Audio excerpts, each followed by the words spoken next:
यज्ञेश्वरं सम्प्रति हव्यकव्यं तथागति लोकसदाशिवो यः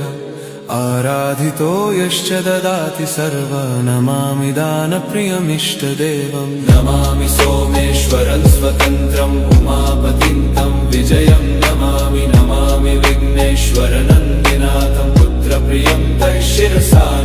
नमामि देवं भवदुःखशोकविनाशनं चन्द्रधरं नमामि नमामि गङ्गाधरमीशमीड्यमुमाददं देववरं नमामि नमाम्यजादिशपुरन्दरादिसुरासुरैरचितपादपद्मं नमामि देवी मुखवादनानैक्षार्थमक्षित्रितयं यैष पञ्चामृतैर्गन्धसुधूपदीपैर्विचित्रपुष्पैर्विधैश्च मन्त्रैः